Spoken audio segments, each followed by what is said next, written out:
সামগ্ৰিক প্ৰেক্ষাপটত আপোনাৰ তাৎক্ষণিক প্ৰতিক্ৰিয়া কি হ'ব? তাৎক্ষণিক প্ৰতিক্ৰিয়া এইটোৱে যে ভাৰতবৰ্ষত ধৰ্ম সুধি হত্যা কৰা হয়, যে তই হিন্দু নেকি এইটো প্ৰশ্ন কৰা হয়। আমাৰ ইয়াত সাধাৰণতে যিবিলাক আমি ভাষাক লৈ জাতিক লৈ যিখন কাজিয়া চলি আছোঁ, যিখন যুদ্ধ চলি আছে, সেই যুদ্ধখনৰ কোনো তাত খবৰেই নাহিলে।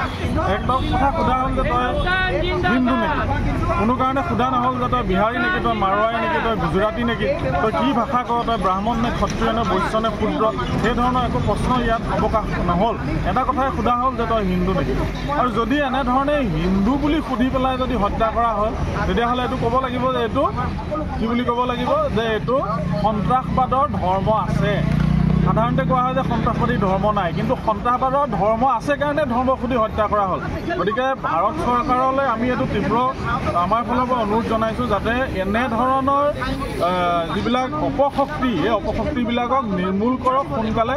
আৰু অসমতো যি বা ভাৰততো যি পাকিস্তান জিন্দাবাদ দিয়া যি মানসিকতাৰ সৃষ্টি হৈছে, এই পাকিস্তান জিন্দাবাদ দিয়া মানসিকতাক মানে মষিমূৰ কৰি এখন সুস্থিৰ অসম, সুস্থিৰ ভাৰত, এনেধৰণৰ নিৰ্দয় নিৰ্মম ঘটনা যাতে অনাগত ভাৰতত অনাগত দিনত নিৰস্ত্ৰ পৰ্যটকৰ ওপৰত যাতে নহয় বা নিৰস্ত্ৰ ভাৰতীয়ৰ ওপৰত নহয় বা কোনো ধৰণৰ জনগণৰ ওপৰত নহয়, এনেধৰণৰ মন্তব্য আমি বিচাৰিছোঁ।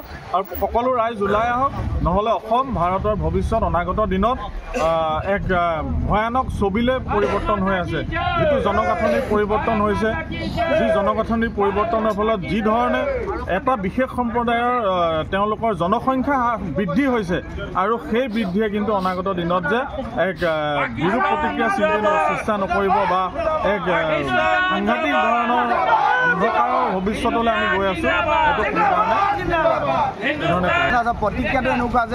প্ৰতিক্ৰিয়াটো এনেকুৱা যে আমাৰ কাশ্মীৰৰ যি পেহেলগাম ঘটনা হ'ল, এই পেহেলগাম ঘটনাত আমাৰ 28গৰাকী নিৰীহ মানুহৰ প্ৰাণ গ'ল, তাত সেনা জোৱানৰ প্ৰাণ গৈছে। মই ভাবোঁ যে এই ঘটনা আমি নিন্দা কৰিছোঁ। তাৰ লগতে আমি ভাৰত চৰকাৰক বিশেষভাৱে আমি জনাব বিচাৰোঁ যে তেখেতলোকে এই ক্ষেত্ৰত ব্যৱস্থা গ্ৰহণ কৰক। আৰু ভাৰত চৰকাৰে এই সময়ত আমি সকলো ভাৰত চৰকাৰৰ লগত আছোঁ, যাতে ভাৰত চৰকাৰে আমাৰ সেনা বাহিনী যাতে এই সক্ষম কৰি আমাৰ এই যে চুবুৰীয়া যি ৰাষ্ট্ৰ যি পাকিস্তান, প্ৰতিটো সময়তে ভাৰতীয় নিৰীহ মানুহৰ পাকিস্তানৰ মানুহে আহি পেলাই আমাক এনেকৈ আমাৰ মানুহখিনিক যি নিৰীহ মানুহৰ প্ৰাণ ল'বৰ কাৰণে চেষ্টা কৰে, তাৰ যাতেগেই নহওক বা বিভিন্ন সময়ত এনেকুৱা কুটাঘাতমূলক কাৰ্যসূচী তেখেতলোকে ৰূপায়ণ কৰে। আমি ভাবোঁ ভাৰত চৰকাৰে এই নিৰ্দিষ্টভাৱে ব্যৱস্থা গ্ৰহণ কৰিব লাগে। আমাৰ সীমা ব্যৱস্থাৰ যোগেদি সীমাৰেদি আমাৰ যিখিনি অনুপ্ৰৱেশকাৰী বা আমাৰ যিটো দুষ্কৃতিকাৰী যাতে আমাৰ ৰাষ্ট্ৰত প্ৰৱেশ কৰিব নোৱাৰে, আৰু ইয়াৰ বিষয়ে প্ৰতিৰক্ষা মন্ত্ৰালয়ে চিন্তা চৰ্চা কৰিব লাগে আৰু বিশেষ ব্যৱস্থা গ্ৰহণ কৰিব লাগে। আৰু এই শত্ৰুৰ যিখিনি ব্যৱস্থা আছে এইবোৰ নিৰ্মূল কৰিবৰ কাৰণে আমি চেষ্টা কৰিব লাগে। আৰু আমি ভাবোঁ পাকিস্তানৰ প্ৰতিজন এই সন্ত্ৰাসবাদী গ্ৰুপক ধ্বংস কৰিবৰ কাৰণে ভাৰত চৰকাৰে ব্যৱস্থা গ্ৰহণ কৰি আগুৱাই যাব লাগে। আৰু প্ৰতিটো তেখেতলোকৰ এনেকুৱা ব্যৱস্থাৰ লগত বা নিৰ্মূল কৰিব বা সন্ত্ৰাসবাদী নিৰ্মূল কৰিব পৰা প্ৰতিটো ব্যৱস্থাৰ লগত আমি সম্পূৰ্ণৰূপে সমৰ্থন ভাৰত চৰকাৰক জনাম। ধন্যবাদ।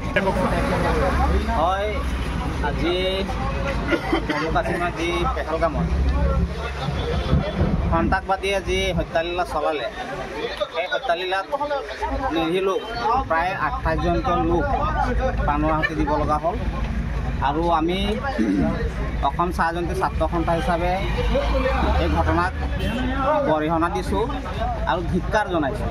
যিহেতু নেকি ভাৰতবৰ্ষৰ নিচিনা এখন শান্তিপ্ৰিয় দেশত সেই সন্ত্ৰাসবাদীসকলে যি হত্যালীলা চলালে আমি মৰ্মাহত হৈছোঁ।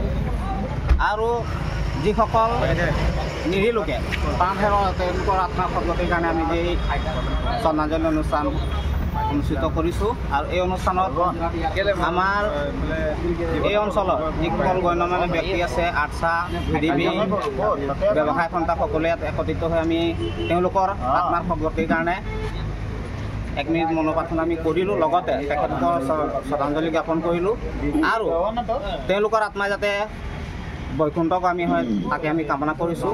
আৰু এটা কথা আমি স্পষ্টভাৱে ক'ব বিচাৰিছোঁ আপোনালোকৰ চেনেলৰ যোগেদি যে এনেকুৱা ঘটনা যাতে পুনৰবাৰ নহয় তাকে আমি কামনা কৰিছোঁ। আৰু যিসকলে এই ঘটনাৰ লগত যি সন্ত্ৰাসবাদীয়ে জড়িত হৈ আছে তেখেতসকলক চিনাক্তকৰণ কৰি উচিত শাস্তি বিহিবৰ কাৰণে আমি ভাৰত চৰকাৰ তথা অসম চৰকাৰক অনুৰোধ জনাইছোঁ।